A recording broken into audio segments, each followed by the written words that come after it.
Welcome back to another episode of Testing and Tech here on Vital MX, which is presented to you by our fine friends at Yamaha Motor USA, which we will hear more from later in this episode, including a segment that is kind of based around a product and a feature that they've really innovated in the game. We talk about it on most of these for the read is the Power Tuner app. Steven Tokarski here, my co-host. Nice to see you, Michael. Hi, Stevie.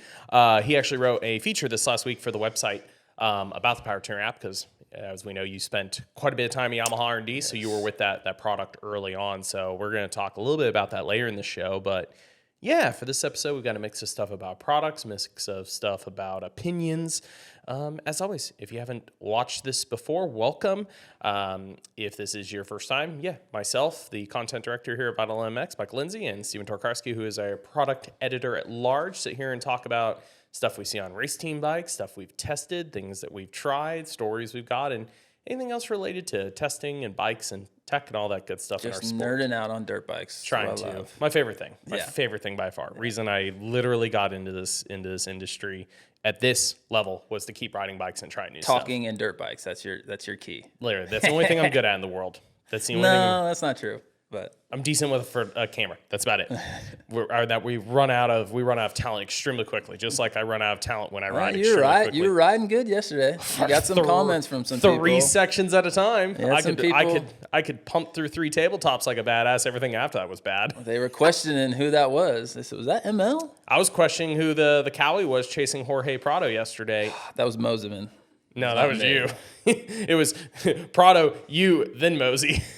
That was fun, though. It was fun. Good couple laps. Track was prime yesterday. Yeah, we actually just got back. We did a Fox Racing 2026 gear launch yesterday, product launch. New big thing is they have a new airframe, basically under protector, which Stevie spent some time, and there'll be a review up on that next week. A lot of new colorways. I got to sample the boots that are actually not coming out till next year. I was jealous of your setup. I thought you had a pair of those. I have earlier sample. Similar to that, but not the exact thing. Yeah, so the ones the team guys are wearing with the Velcro on the top and the insole and heel area is stiffer and a few things. There's an Instinct update. They were actually, Fox was really also open and cool. I mean, we're both wearing Fox from our leftover stuff yesterday. They also kind of showed us like even the gear they're working on, not the colorways, but the chassis. The chassis for the upcoming pants and jerseys.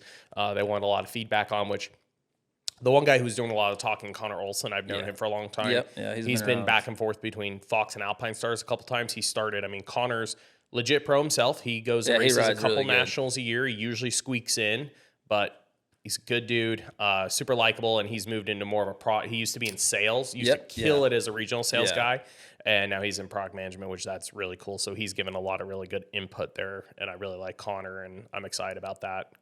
But yeah, let's jump into our first subject, one that I think qualifies as something I end up dealing with a lot. Just, I know I deal with it, you deal with it, Kiefer deals with it. We're at the track, local people see us, and they come up and ask for advice. I've had people come up all the time like, how should I test? What's some of the best advice you've been given? What's some of the best advice you could give? So I'll have you start with your answer, Stevie. But what's the best advice you feel like you've been given as you've gone to testing or through your whole time? Like what's a standout piece of advice you hold on to? Yeah, for me, one of the most thing that I remember is a sentence that I can't remember who told me, but they say you're only as good as what you try. So meaning be open-minded. Be open-minded and change as much as you can to truly understand what those feelings are doing. So if you just feel like the fork is a little stiff and then you soften it and you're like, all right, cool, good, I'm good, then you need to open your boundaries and your mind and try as many possibilities as you can to truly get a better understanding of what direction you want to go, what this change does towards the machine. And I've learned in my years with other test riders that sometimes your image or what you think a change is going to do might be wrong. So like you feel like I've had times where I thought we needed to go softer because I wanted more comfort out of the suspension or something. And TP or something was like, no, I think we need to go stiffer. And we'd go stiffer and it was actually better. So I had more comfort, and maybe sometimes your direction or thought isn't the direction you should go. But I think just trying as much stuff as possible and understanding and really doing too much almost to really get a clear understanding of, okay, this should do that. And every bike's different, every suspension's different, every engine character is different. So something you try on one machine or one chassis might be a lot different than what it is on a different chassis. So I think just opening your mind and not being afraid of trying more stuff. That's a good one, because I definitely know plenty of riders. I have a good little story segue on this. This is, oh man, if I can remember the year, I want to say this is early reverse cylinder head YZ450 days. So maybe this is like scary. It's not 10. I think 10's too early. So it was either 11 or 12 when I was helping out when I first started to kind of like hang around with Ross and help around his shop. There was a really busy test one day where it was, I think he was at the Kawasaki track, because it was like Jeff Ford Racing was playing around with KYB on their Cowies. In a while. Yeah, so he's over at K2 across the valley. I'm up at Yamaha because I was with, I think it was I want to say it was Bobby Canary. Oh, yeah. That was the year there was that Velocity 3 or Velocity, whatever Yamaha team, or as I can't remember who told me the failure to launch Velocity team, because they made it like 4 or 5 rounds and had no funding. And then Canary and I think it was Chiz were on it, and they both went. Canary ended up finishing out the season on the NFAB Yamaha team, which was Alan Brown's. And I think Chiz went to JGR, but then Chiz immediately got hurt. I don't even know if Chiz ever even raced a JGR bike, but Yamaha, they both split up and they... Yeah. But anyways, we went testing with Bobby, and Ross gave me, I think a fork to take, a different shock, a spring, and just a couple like base ideas. Yeah. And they told me to also like, hey, if you see something, try something. So we got most of the way through the day. And I remember talking to Ross and Yoshi about like the sag on the YZs, because everybody was really sensitive just with the balance of that bike. And so many people, I think, have just been, that was a bike that really had a different geometry. And I think everybody was so used to the bikes before being like the classic, like, 105, like I need a middle to low rear. It's a standard, Yeah. And amongst the things we tried, I ended up putting... I really big, because Ross had taught me this, like, don't get caught up in sag numbers. Like, you turn a spring. Like, if it works, it works. We can figure out the number later. Yeah. I remember going up on his sag. I basically cranked in on the spring. And it's cool because Supercross, you can visually see the difference. Went through the backtrack. Like, everything was positive from a couple things we had tried, but particularly that was good, and a couple other things. And we get to the end of the day, and it was like, oh, okay, so I'm going to take this, I think, this to my back home to ride or keep riding this week. Can you tell me, like, and I wrote down some of the numbers, and we waited till it cooled off, because he's like, oh, what was the sag on this one? And I was like, I don't actually even know yet, because I'm like, I just changed it earlier while it was hot, so I wasn't going to check till the day. So we waited till it cooled off and went to check it, and I think it was like, it was a little nice. It was like 99 or 101 or something like that, and he kind of was me like, I don't like it that tall. I'm like, but it was kind of like I've never liked it tall. It's all, but I'm like, did it feel good? And I kind of watched him trick himself into, well, hold on, let's go out one more time. And he had me drop it down a little bit again, and I thought it looked worse. Yeah. And he kind of came back and was like, no, that's better. I'm like, okay. But kind of that, I just saw a guy instantly, and everybody's guilty of it at some point of like, I don't like a bike low in the rear or high in the rear. And hey, like you said, every chassis, every bike's different. Like you rode the Beta the other day, and what did we end up running for sag on the 300? What were we at, 95? 95 or 92. And then I think I asked Carlin at the race about, like, I mentioned it. I was like, man, even it still felt low. That I was saying. Remember? I said, we thought it was going to be low, and I checked it, and it was like 92, and I thought I did bad math, so we left it. But I said it still looked a little low. And I think that's when he told me, like, their chassis, like, oh yeah, he was talking about Benny's bike, and I think he said they were at like 88 or something. Yeah. I was like, oh, okay. Again, just always got to keep that open mind. Yeah, but it's tough with engineers doing production testing, and even on the race team side, they want to run the specific wheelbase. They want to have their sag here, and this is what works.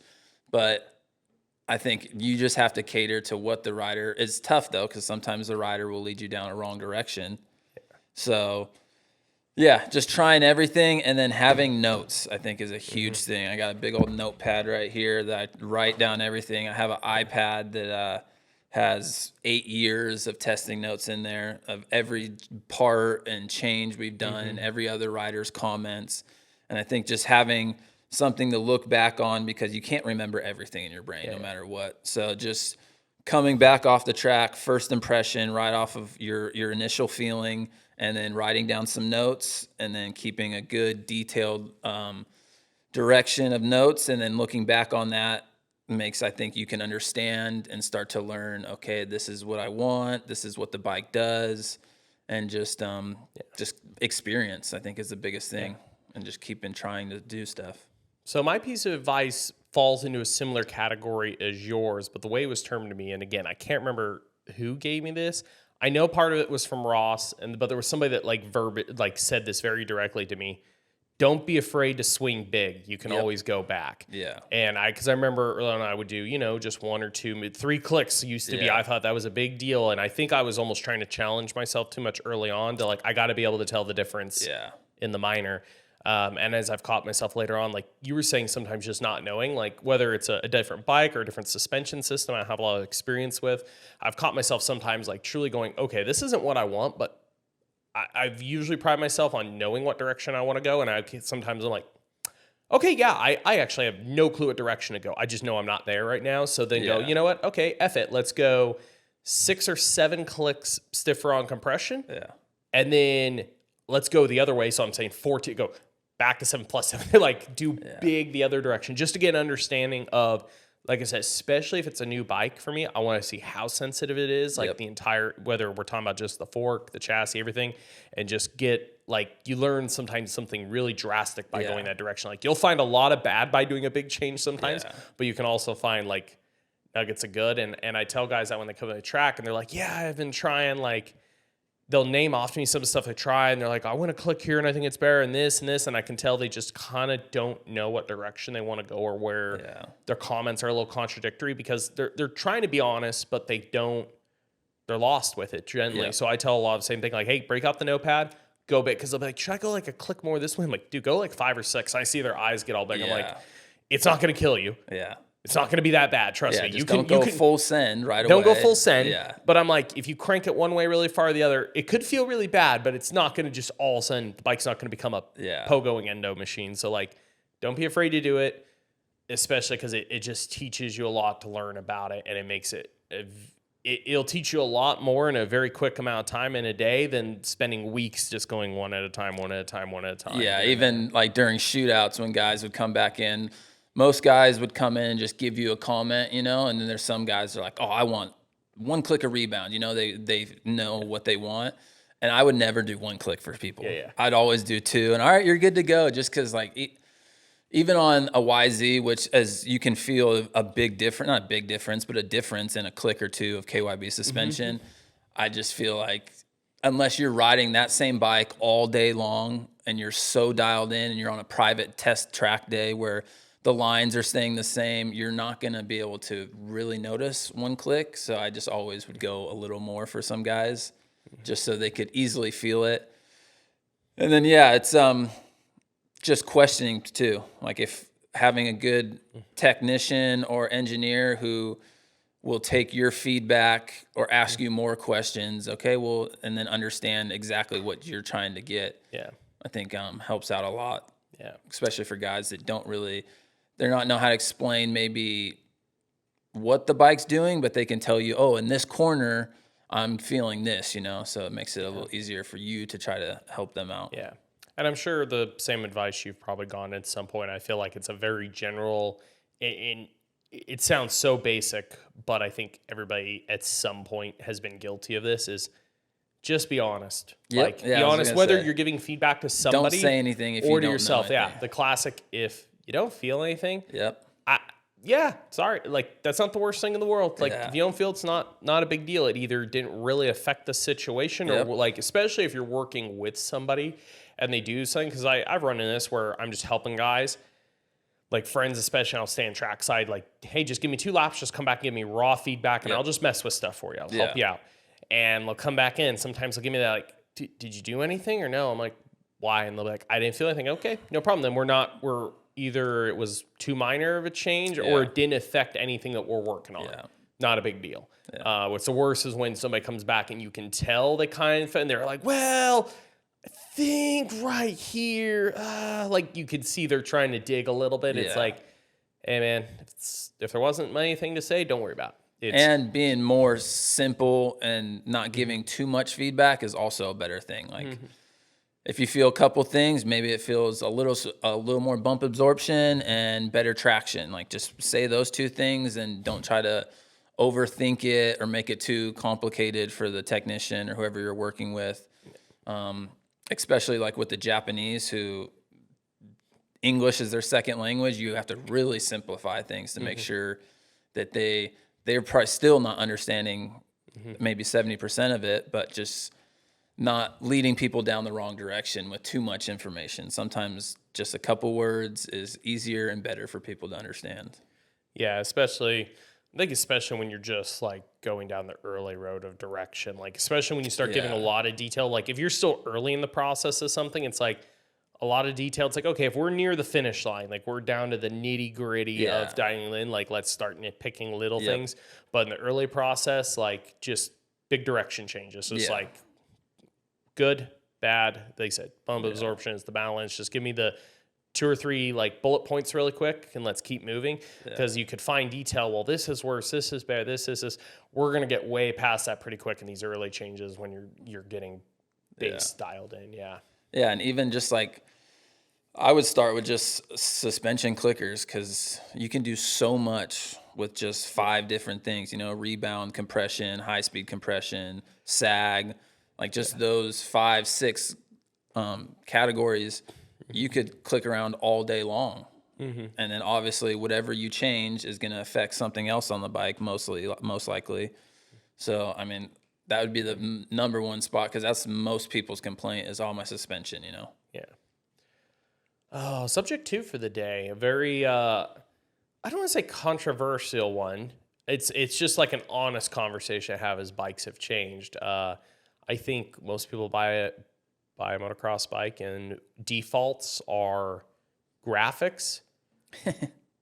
Maybe I feel like a lot more guys are on stock bars these days than they used to. So it's like, yeah, well, now they're coming with aftermarket bars on some bikes. Like everybody's kind of on some OEMs, but most OEMs don't have a weird bend anymore. Yeah. But what I was gonna say is, so like graphics, a pipe, and some revalve is like the most common things in pipes. Like I know plenty of guys that everything is stock on their bike but their pipe, and certain bikes, and we'll get into it, like certain bikes still are heavily affected by a pipe. Some are, and you even hear exhaust manufacturers tell us all the time, like, man, it is really hard to beat the KTM pipe or the YZ250 pipe. Like that stock pipe is really, really good, unlike 10, 15 years ago where you could pick up big numbers out of it. Yeah. So then the things we talk about more, but it's still for some people a bit of a black art or a little bit unknown, is having ECUs. So yeah, that's this conversation point: ECU versus exhaust. What say you, Steven? So you're going to spend some money with either one. So you're going to be around $1,000. Like we have just, for a 450, the Pro Circuit tie system with carbon end caps, $1,352. Yoshi RS12's $1,100. FMF $1,374. You can get the stainless steel one for $1,000. Then you have Akropovic. I always mess that up. Akropovic. See, I try to sound it out too much. Theirs is $1,500. So pretty pricey, but is it worth the looks that you're getting and the performance gains versus the ECU? Because your ECU, you're not going to see. It doesn't make your bike look any better. So for me personally, I would choose the ECU over the exhaust, because then I can adjust my range of riding or power character more with that than an exhaust you put on and you're pretty much set with whatever power character you get, power curve. So yeah, just kind of where would you go? Would you run an ECU first? Would you do a pipe? What's your thoughts on that? I think it depends a little bit on the bike and the user. And the reason I say, like I said, some bikes there still is performance gain. I also think it'll be really interesting in the next year or two if because I do lean towards, I think you can get, in this era, you can get a bigger change out of an ECU. Yes. I do think, to an extent, I'm wondering if pipes will make a little bit of a comeback in that era because we're about to hit the 109 decibel production era, sure. which we should probably talk about that in a future episode. But for the short part, people who have been following racing may have heard us mention this a little bit, is it started in FIM and MXGP, I think, for sure this year, maybe the year before even, they went to 109 decibel for pro racing, max RPM test.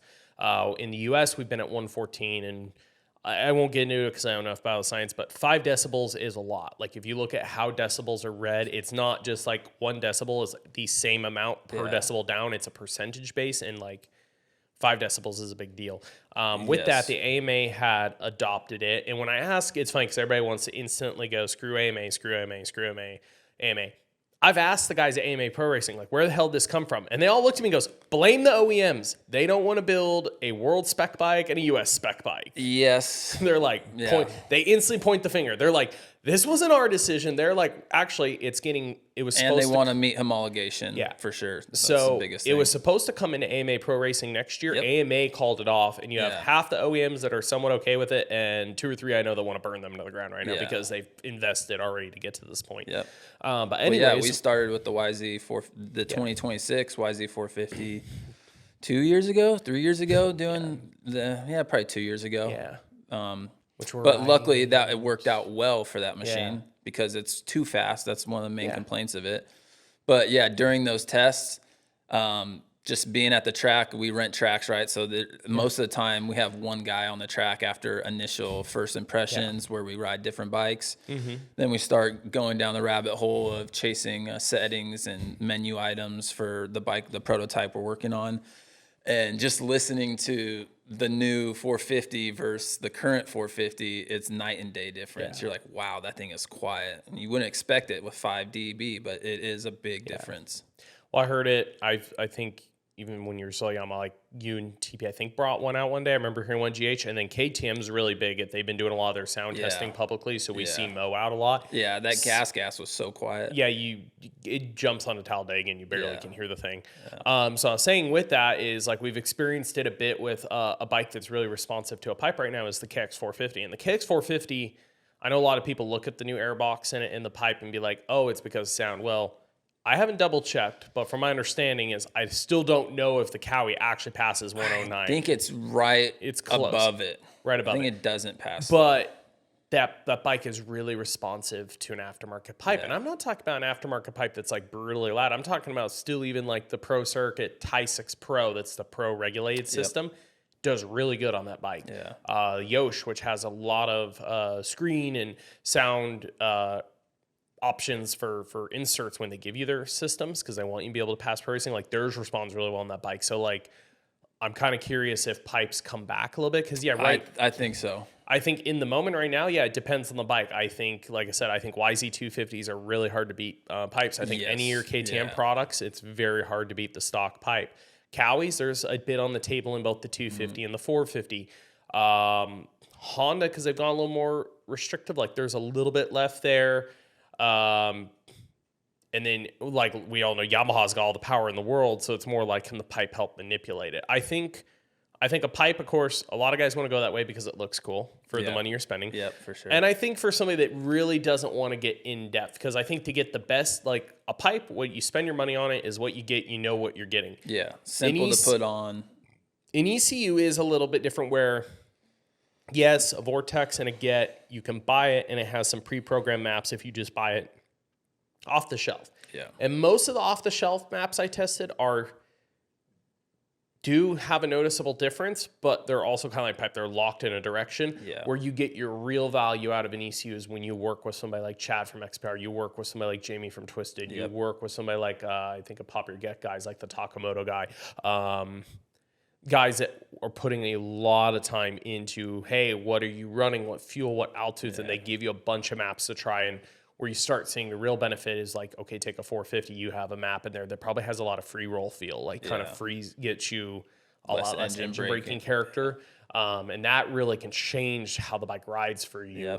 Something that's very good altitude, something that maximizes good fuel, something that really puts the power in a different place. So if you're willing to also invest a little bit of time in feedback, you can get a lot farther with the ECU for the money. Because I used to say, it's like, okay, the ECU and the pipes, when they were both floating around that $900,000 range, it's like, okay, we'll be prepared for the ECU to then pay somebody to map it and put some effort in. But now that the pipes are breaking that $1,200, $1,300, $1,400 range, the ECU, if you get it as a combo price, because some tuners will give you some maps, like depending on what deal they're running. Like XPR will do a Vortex with maps for $11.59, which is a pretty good deal. Yeah. And even on top of that, there's also the in-between we didn't talk about a little bit, like somebody like Jamie from Twist, and if you guys have gotten into, depending on the stock ECU, how much you can do with it. Like reflashing it. I rode a reflash CR450 ECU that was really good. That one. Yeah, that one was pretty impressive for a really reflash stock ECU. Yep. And that's like, I don't know off the top of my head, I think that's $350 or something. He does just a Vortex mapping. He has listed at $400. So yeah, I think his stock ECU reflashes are like that 354 range. And then that's the other thing is a aftermarket ECU doesn't get hammered like an exhaust. And if you know a Vortex, you want to be careful. If you hear me say this, you're going to go on Craigslist and find the cheapest one. Careful, because they have there's designations. There's a B, a C, a D, an E, an F. Like, and you got to find, like, Tokyo Mods makes one, a Vortex. You know, you have to figure out which one you're getting. Yeah, you can basically get, because anybody can go back in and wipe one, but let's say figure out, you know, whoever tuner you're going to have do it, ask them hey, this is the bike I'm going to put on. What's the newest designation one maybe I need to find? Yeah. But if you can find like a G or an F or newer, it'll pretty much work on anything. The pin readouts are only unique to, the Yamaha is unique because the whole box design is. So there's Yamaha ECUs. Pretty much the rest of them, your KTM, your Honda, your Cowie, Suzuki are all now, I think, the same box of the same pin readout on the newest one. So you can get one ECU and you can flash and run it. Like, hey, I'm riding KTMs this year. I could run this on my KTM. I'm going to switch to Honda next year. I could flash and keep this box and throw it on my Honda, where, you know, the pipe, if you take good care of it, you could pull it off, sell it, maybe move it to your next bike. But there's also the danger of just putting time on it. It needs to be repacked. Or crashing it. Yeah. So, yeah, I think I know more and more guys now that get an ECU when they get into that space and realize how good it is. They're like, oh, I can carry this for a couple of years and just go back to bike with it. Yeah, and it's a simple change. I mean, just doing ECU and race gas, if you're looking for power, you got it right there. Yeah. And, the Vortex, too, you can put 10 different maps into it and go from there. And you have unlimited. I mean, there's not many times you're going to need 10 different maps throughout your riding days, you know? Yeah. So actually, speaking of Vortex and different maps, I'll segue us into our third subject for this. And before we do that, I got to thank our sponsor, Yamaha Motor USA. Speaking of that 26YZ 450, I mean, you get to ride it here in like 2 weeks, I think, finally. It's going to be fun. So, yeah, all new YZ, well, all new, but the heavily updated 2026 YZ 450 featuring a new frame layout to kind of best get that best world of comfort, rigidity, balance, get us that handling to take the bike that already won the 2025 Monster Energy Supercross title with Cooper Webb and put it up a notch higher. We're really excited to get to try that out, along with the entire lineup from Yamaha, YZ125s, YZ250Fs, 85s, side-by-sides, trail bikes, you name it, Yamaha has it. Make sure you go check out Yamaha Motor USA. And that leads, again, into the third one, because I always say it, why does it go so well with the Testing and Tech podcast? Because of the technology that Yamaha puts into their bikes, and that has a lot to do with the Power Tuner app.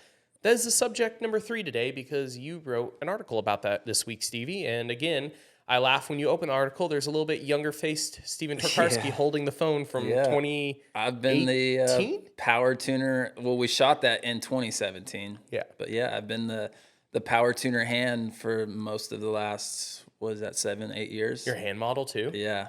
Oof. They're not that nice, but... It still fits well on the resume. Yep, yeah. So... it's a very innovative product that now a lot of other manufacturers are trying to compete with and have something similar.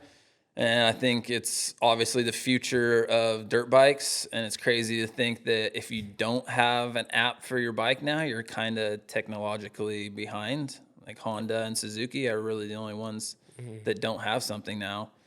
And it's made my life super easy at shootouts for the past 5 to 8 years of just Rider come in, wants a different map. I don't have to mess with anything. I just hop on my phone, boom. All right, you're good to go. And he's like, wait, did you do anything? And I'm like, yeah. So, yeah, and there's so many other features in that app, specifically the Yamaha one, that I think down the road, every single person is going to have it. I think we're jumping a little bit ahead, but yeah, just the future ideas for them. I think it's going to be really cool to see what we have. Yeah. I think it was cool because the Yamaha one started off of the actual handheld unit they where had. You connected in, yeah. Yeah, and you have the ability, of course, to change your ignition curve, your fuel mapping. Some of the stuff we're talking about that's in the ECU conversation before this, but at a smaller scale. The OEMs always keep their box of what you can work on inside that app to an area where parameters are only where you can't break your bike or anything. You can make it run really weird if you go all -4s or +4s across the board, or there's this. You can definitely make it run. Oh, is it 8 now? Yeah. You can make it run odd, but you can't blow it up. I actually remember this is a little bit throwback to the conversation before. I remember when the factory Suzuki team, they were the first to have EFI in 08, and I think it was 08. It was actually 2 or 3 years into them having EF bike. They had Metcalf at the track, and they uploaded a map into it, and the bike wouldn't even start. Kicked it. Really? You can get that off. Let's start with that. You can screw up that bad.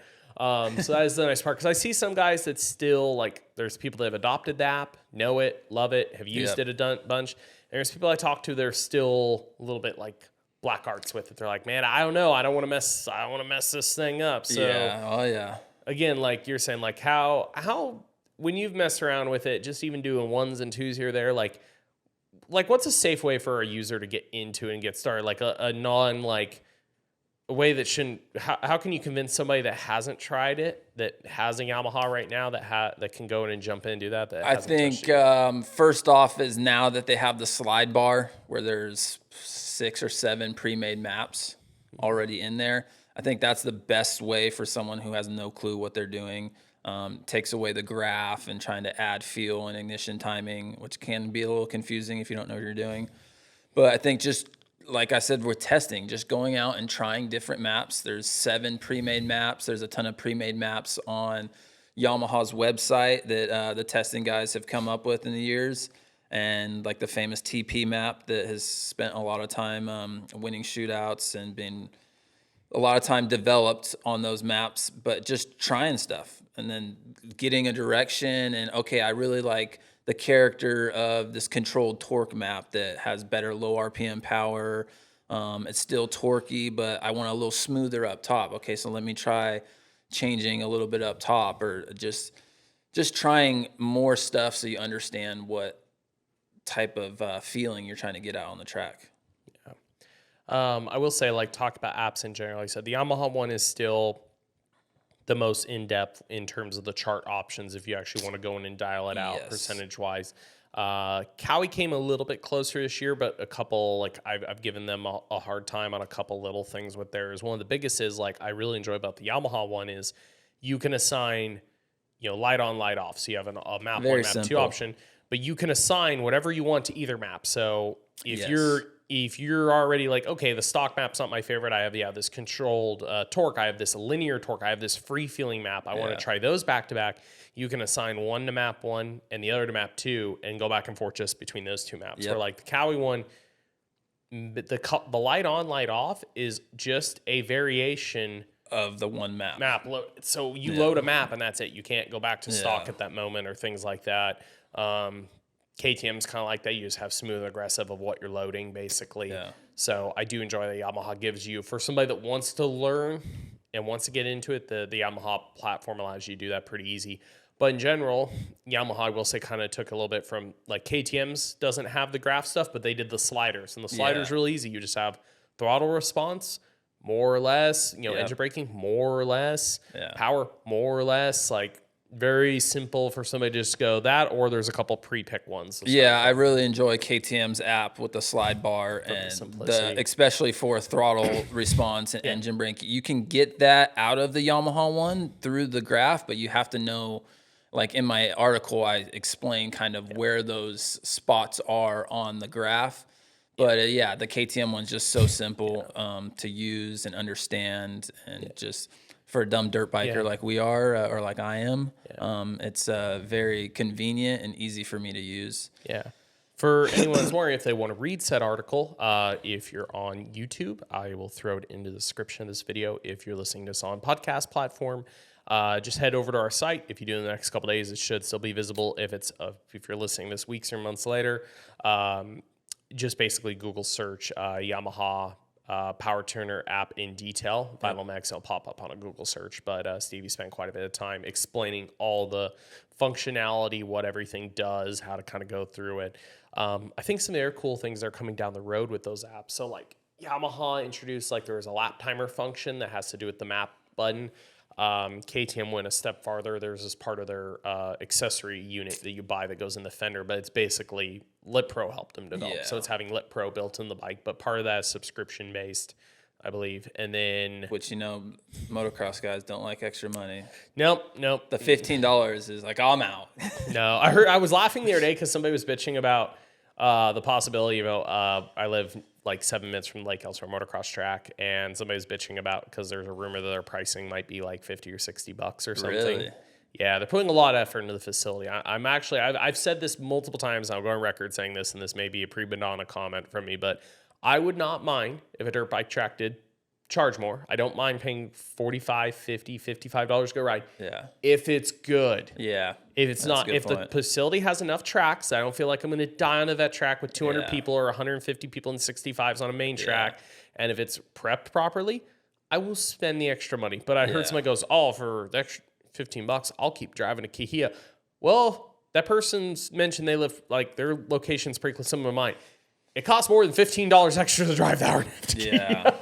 So, yes, the thought on where the money goes with dirt bikes always cracks me up a little bit. But anyways, where I was getting at down the future. So we have lap time functions. A really interesting one that got brought up when I was at the Ducati launch, because the Ducati has a bit more, the way they talk about it is there's a bit more data they're reading off the bike. Do they have an app yet or no? There is an app, same thing, some real basic adjustments in it. But one of the items, they were looking at theirs from kind of an ownership experience. So similar, Yamaha has like maintenance intervals and notes and things like that. It does have some power available stuff on it. I think when we went to Italy, it wasn't fully usable yet. I got to check as they're selling them now if it's fully operational. But one of the things they noted in there is... on the service interval time is that they're very far along with the app being able to pick up the data from the rider, the clutch use data, things like how hot it's getting, how long your motos have been, your throttle position, get an idea of how hard you're riding the motorcycle. You're a factory rider pretty much, getting 2D data. And they were joking about like, hey, right now our top end thing is based off of we put an engine on a dyno at Caroli's Loma lap and let it sit there and spin its guts out, and we... until it finally failed at 100-some hours over and over and over. So they're like, okay, top end is 80 or 90 hours is their recommendation, which I was pretty impressed because Ducatis, like old school Ducatis, are known for being maintenance hogs. Yeah. So that was cool on their part. But they were like, hey, we think, because this is our baseline, but if we learn that, hey, the person that ride it is more of a weekend warrior, if we can collect that data, we think the app can reflect that and actually give a user updates and say, hey, your interval service time, your engine oil service time has actually been moved out a couple hours. Your top end has now been moved to 140 hours. They actually think they'll be able to update a user as they have the bike over its lifespan and actually move their service intervals based on their riding. So maybe save, again, a weekend warrior. There's always that question mark. Do I really, I'm not riding the bike that hard. Do I need to do a top end? Do I need to do a clutch? They're hoping to be able to inform a user like, hey, no, you're good. Don't worry about that. Yeah, that's really convenient. So they don't have to spend extra money if they're paying a technician to check out their piston or something. Yeah. And that's really cool. So I think that's something coming, I think that'll be one of the next steps we see in apps is some of the maintenance interval stuff becoming adjustable. I think we'll continue to see the more easier to use slide bar functionality increase on I think it'd be cool to see some GPS where you can get exactly like a Lit Pro, but in the bike stock. Yeah. No need for subscription. Can go back and look at your laps and your lines and stuff like that. I think would be maybe not as much for a weekend warrior, but I think if you give them the options, we've learned at Yamaha that maybe even giving them options, some people don't use it. Yeah. But I think there are the techie people that will nerd out on that and really try to figure out how to go faster with a little more data, because obviously data is a big thing in racing and stuff. Yeah. So I think if you're looking for a little help and the bike can give that to you right out of the box. Yeah. Trying to think of anything else that it could. I think, and this comes with AI, and we tested it a bit with. There's a company called MotoClick. Yeah. They had some data that was coming back from the suspension. It would give you recommendations on what to try. And it was still pretty early on. I remember a few of the adjustments it gave me as recommendations were pretty on point, and a couple, they weren't bad, but they didn't solve the issue. It was still pretty early on.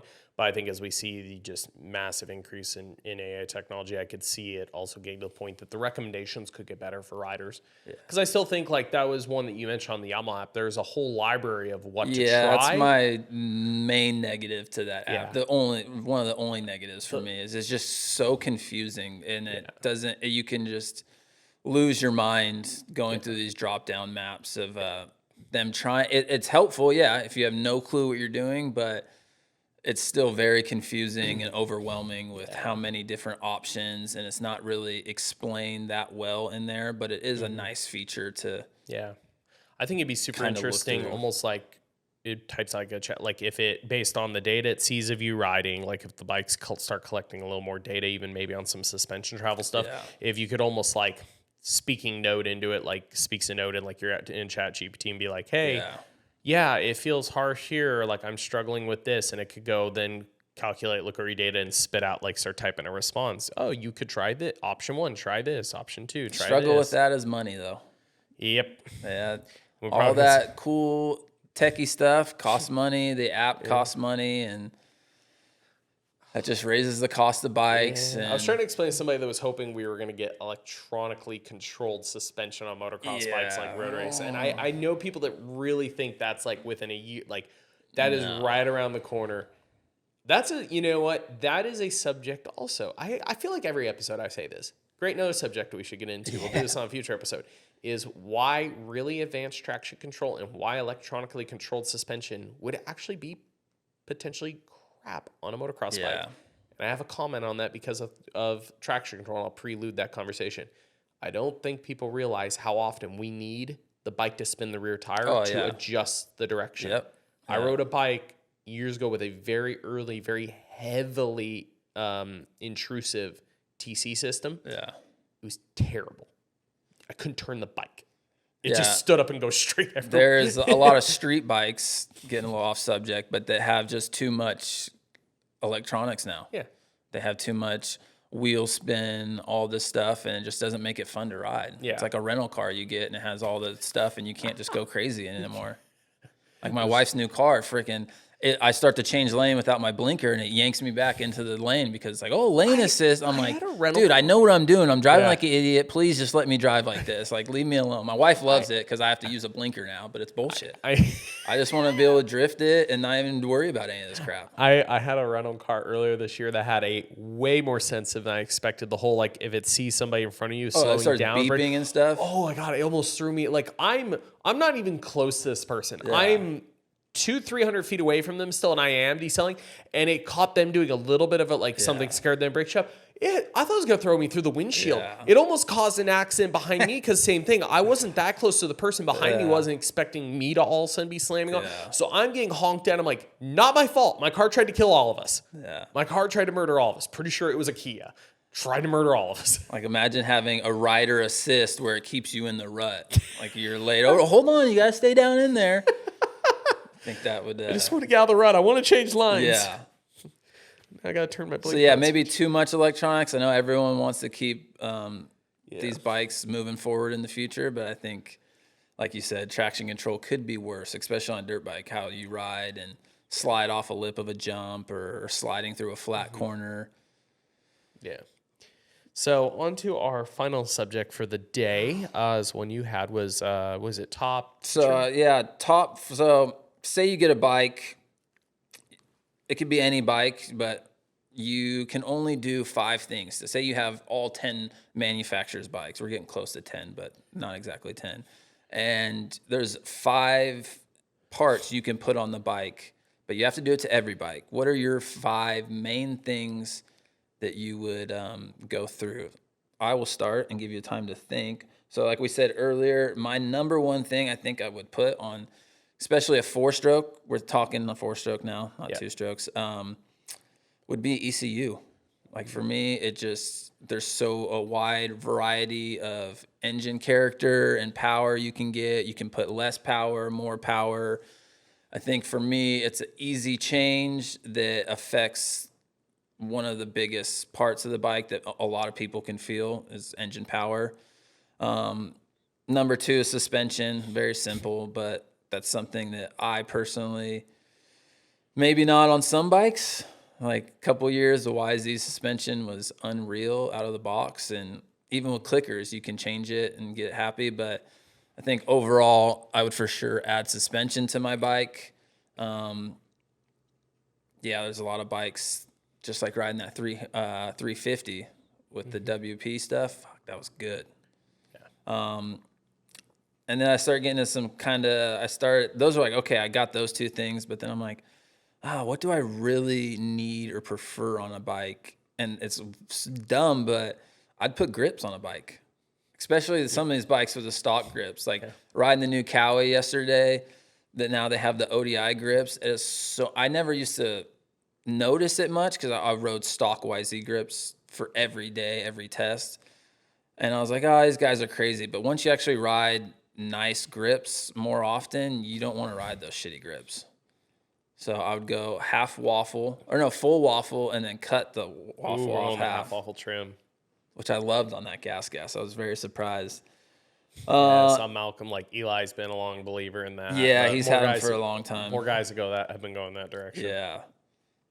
And then I would do tires, another stupid thing, but the scoop tire, I throw a scoop tire on most bikes, especially back east when you're in deeper conditions. It's just something that the only contact to the ground you have. So I feel like having a good tire versus a bad tire can make a big difference. And then I think I got to go bars. I'm not too picky on bars. Like I can get used to a lot of stuff, but I think it's just a simple preference for most people. It makes it easy to get more comfortable. So you have your hands, your grips, your bars, and then just a little bonus, I would just throw some race gas in there. Because if you got the money, it's a liquid horsepower. Why don't you just add a little bit of power to that bad boy, especially 250Fs. I think for me, some of my list is very similar in some regards. I think the easiest place I look at is a couple of the comments you made is contact points. What's the easiest way to improve your performance or your comfort on a motorcycle is the direct ways you contact the motorcycle. Yeah. So for me, gripper seat covers. I love really good grippy seat covers. Yeah. I love grippy seat covers. Grips, not really. I will say bars isn't on. I'll preface that bars is on my list because most of the OEMs have a bar I like. Yeah. But like I said, grip is a point that for me, I have very small hands. I wear extra small, the small glove. I got these stubby little fingers. Goes with my stubby legs. Goes with my stubby arms. I think I've made this joke before, but I'm convinced I was built in a bargain bin at 5 o'clock on a Friday. Like they basically got a long torso and they're like, we got these short arms and legs and let's just stick that all on them. It'll be fine. So I think, that contact project, a refurb project. That's definitely. So the contact points with the grips, like I have a smaller overall diameter grip. So like having a proper grip that I feel like I can like just overall touch feel, being able to grip it properly. I don't know if that's us getting older and just want more just comfort. My hands cramp easy. I've always kind of had that problem. It's like my hands can cramp really easy depending on the grip. I get over when we ride stock bikes all the time. But if I'm building anything myself, like a huge improvement is just feeling connected to the bike. So gripper seat, grips, tires, and in the sense of not only scoop, but also I think some like just... In general, some people ask me, like, what's the best money spent on your bike over time? And I always say, dude, fresh tires. Like, it is unbelievable. Don't get me wrong. Like, tires have gone pretty good on wear. Like, I'll run tires a long time. But when I'm really in a mood, it's like, dude, having new tires on your bike every, 5 hours is amazing. Oh, yeah. It's amazing how much better. Like, I'll ride the same bike for a couple weeks and kind of feel like I'm starting to, as tires go away, especially SoCal hard pack, like, man, I'm just not feeling that good. Throw a new tire on the next day. I am back, baby. Yeah, all of our joint tests, we made sure every bike, even comparison bikes, had brand new tires.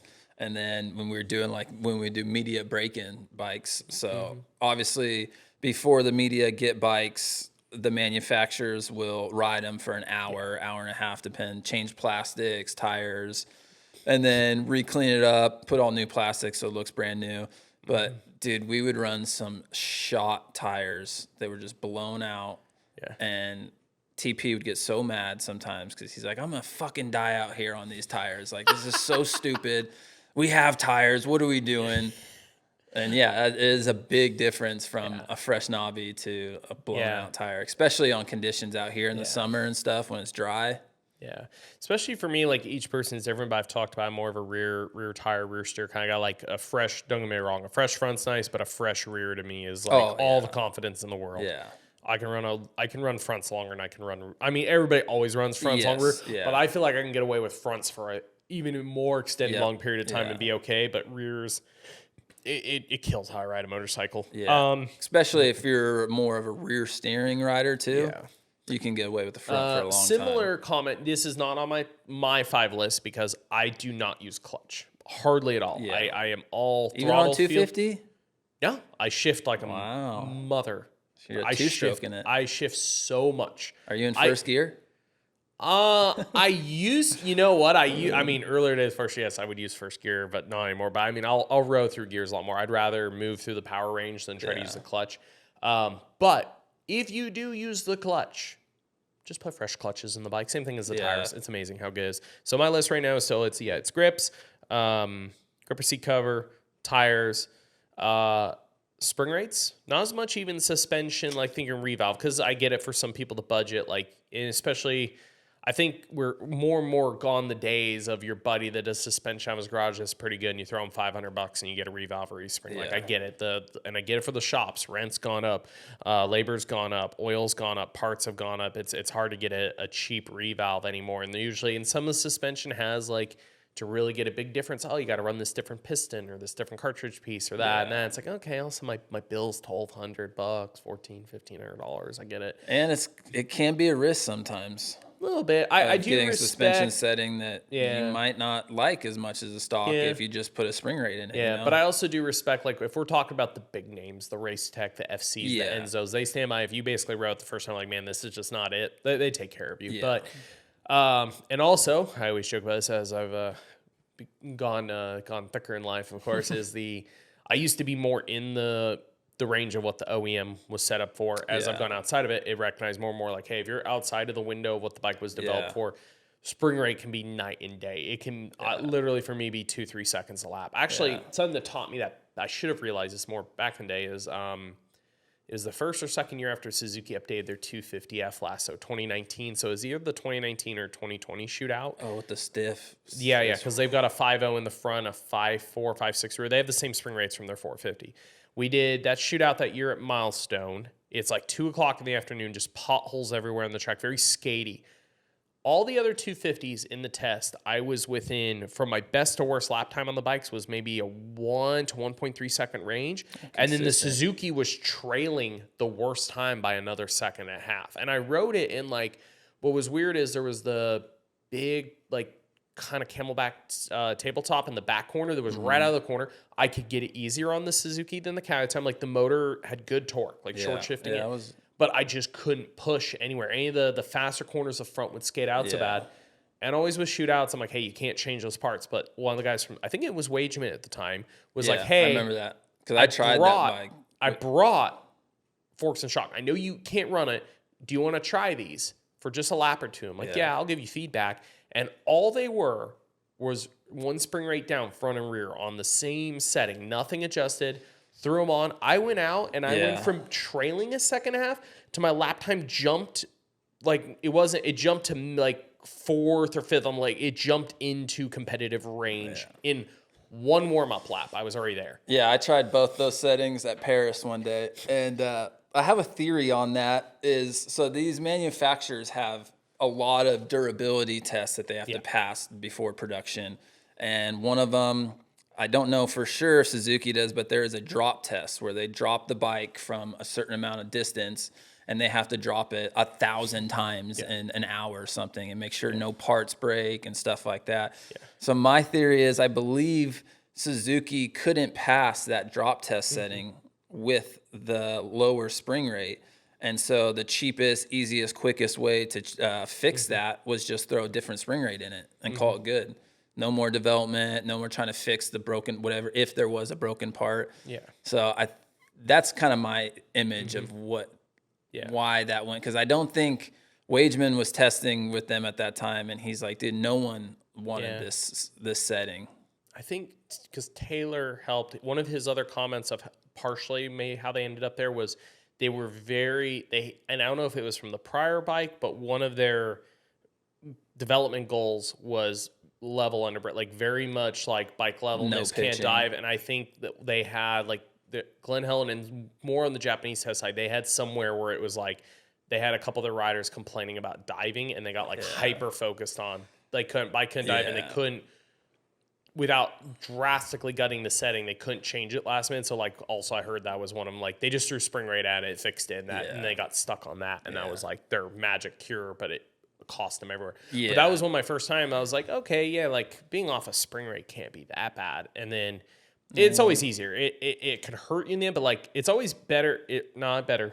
Don't take my advice on this. That's actually a bad thing to say. Yeah.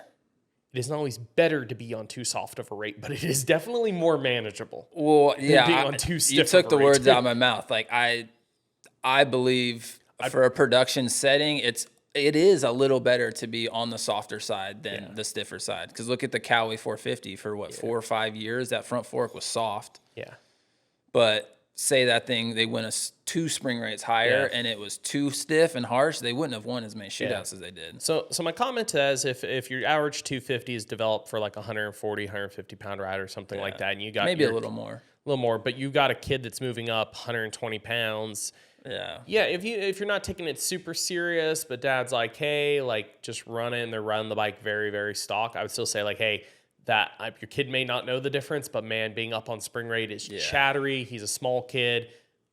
Again, high spring rate's easy to get into chatter, high speed, getting a lot of instability. Like, hey, it's not only going to be better for him performance, it's safer. Just drop those rates. And then the other side is the big side, even though I said it's better to be on the soft side. If you're 200 pounds plus trying to ride a 450, I get it. You're like, I can get away with this, but man, you can't push the bike that hard. Like you can't, there's a lot of G-out situations where, hey, just getting up on the proper spring rate, I can gain 2 seconds a lap, because now there was 1 or 2 sections of the track where I just can't push because it blows through and it reacts really bad. Like, oh, I can just attack this section now. Like these deep rollers, it's not bottoming out the rear and swapping really violently. Again, it's a little bit safety. Like there's just a lot of places where you can get away with stuff. Yeah, and I think it's a lot of guys will just try to do a quicker, easy fix, and I'll just turn in my clickers all the way and have them closed out. And you're like, my clicker's at 2, and it's like it's not supposed to function like that. Again, springs really, we're talking about those same guys will go out and buy a $1,200 pipe, but hey, go spend $100 on a shock spring or $120. Spend $120 on your fork springs.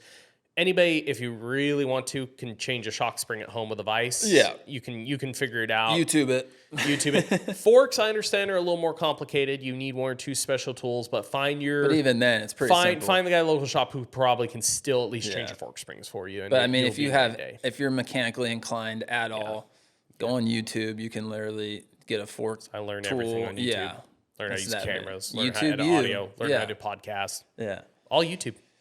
I didn't go to school. That's where some people are going to learn how to test now, from YouTube with us. Yeah, exactly. That's what this podcast is for. We're here to educate. But there's no bike out there that's developed for over 200 pounds, if that. 180 is probably most 450s. So if you are on the heavier side, for sure, I would go that route. My last one is not a part you physically use on the dirt. Well, not that you're using while you're riding, but you use it off the bike. A torque wrench and a sag scale of some sort. Whether we're talking about the Motul, the nice electronic with the wire, or we're just talking about the simple ruler. again, the amount of people's motorcycles I have fixed at a track who have come to me and said my bike is unrideable, and all I did is reset the sag. Yeah. And I'm not a big torque guy. I'm not like, oh, you got to have the engine mounts perfect. Well, that's what I was going to ask you. With the linkage. There's two things I think you should at least attempt to properly torque on your bike. Wheels. Well, your front wheel, setting your front wheel, actually, that's a whole nother conversation, setting up your front wheel. We should actually do upon that. Yeah, I've seen triple clamps, because how many guys, like, yeah, 1 or 2 foot-pounds on the lower clamp wrong. Some guys will feel it, some won't. But when you're, I remember making this joke when I worked at Enzo one time. A lot of guys wouldn't drop off their full bike, but some guys would and pay us to take it fully off. And I went to take the guy's suspension off, and I'm like, what the hell? I went to pop the lower clamps. I'm like, these things are tight. So I grabbed a torque wrench and checked how tight they were before I took them off.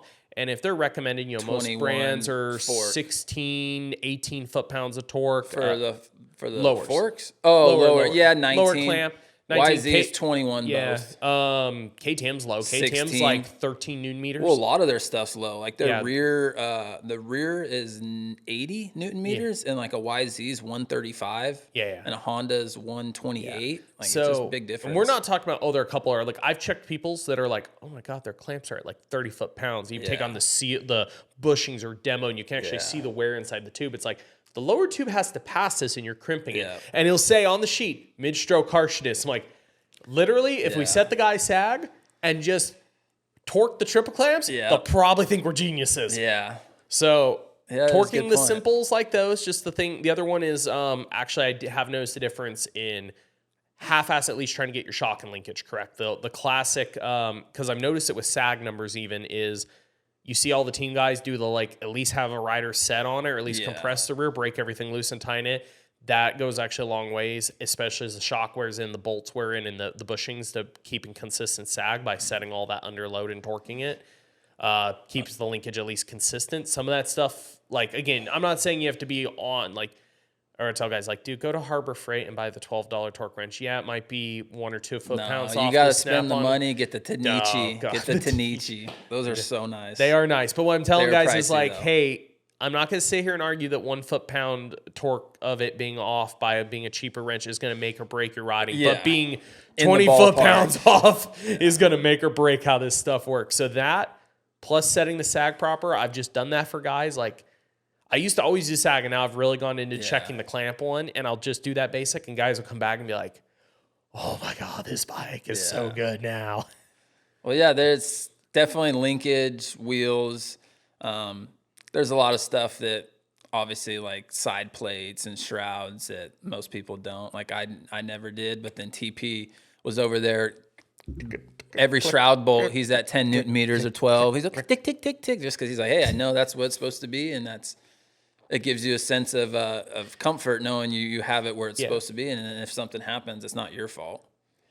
But back to sag real quick. I just wanted to, it popped in my head when you were talking about like the load and stuff. What do you think there's a better way? Because some people stand, some people sit. Like, what's your 100% I'm on the stand. And are you really? I will do. That's actually, again, back to great idea for future episodes. We should do one all about sag and sagging your front wheels, and that will be one of them.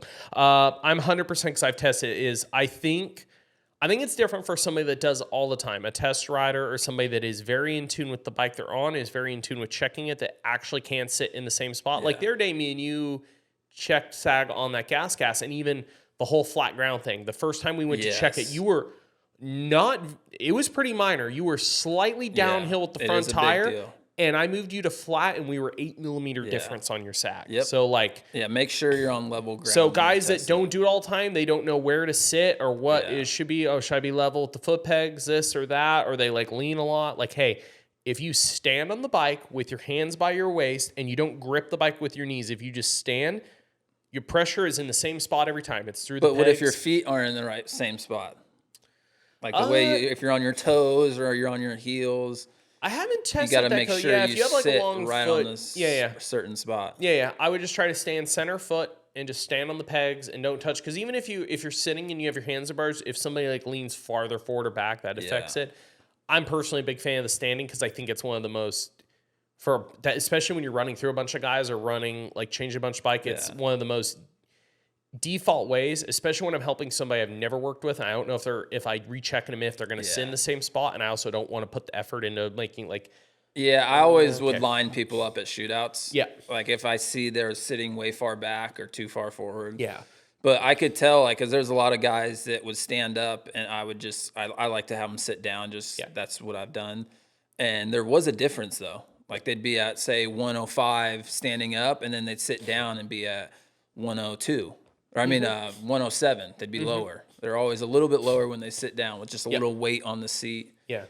I think so. I was just curious what your thoughts was. I've always when I've done for people just like standing because and you're right. You sit, you stand. It's always going to be a little bit different number.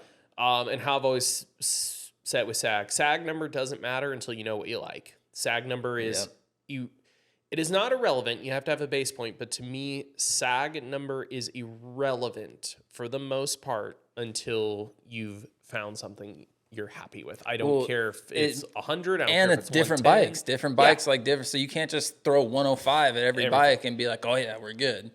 Which some people that's the gold standard for sag is 105. I care so little about numbers. One of my more common changes at a shootout is honestly after my first couple laps, because I always try to get my base balance before I do much of a clicker. One of the most common things I'll do is come in and tell guys like, hey, can we just go up half a turn and down, half a turn on spring?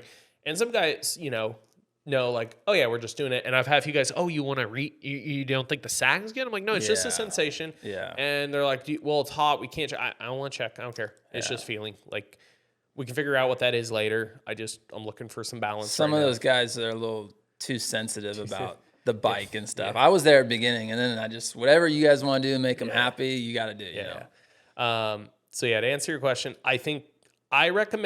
I personally do recommend standing for people that really barely ever do it, or they're trying to help a buddy do it, and you just want to eliminate variables. Now, if you're doing it all the time, and same thing, you have figured if you're really comfortable doing it. Because I also do think one crappy part about having somebody stand is if you're trying to help them one person, they have a higher center of gravity standing up there. If they're sitting, I can very easily hold the end of somebody's grip with one hand and check with the other if they're sitting. They get up high and start swaying, and then you're falling. Everybody's going down. I actually had a guy fall. Like he thought I was holding him up. I thought he wasn't ready yet, and he literally ate shit just standing there. And I was like, well, you got your crash out of the way. Like, at least you did that. He wasn't too happy, though. He was kind of pissed at me. I thought you were holding me up. And I was like, I wasn't there yet, dude. Sorry.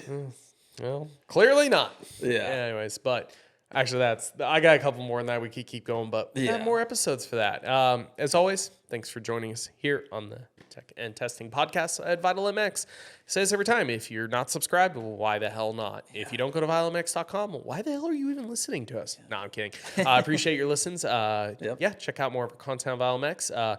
If you want to see anything for us to discuss, you have questions, throw them in the comment section of this YouTube video. If you're listening to this on a podcast, you can throw it on the Vital MX forum as a question. You can email my email at mlindsay@vitalmx.com. That's LINDSAY, not SEY. Lindsay. As a lady at the bank once told me when I said my name was Michael Lindsay, and she said SEY, and I said, no, SAY. She looked at me and goes, you said Lindsay, not Lindsay. And I was like, fair enough. Well, I'll start calling you that. Michael Lindsay. Oh, God. Here we go.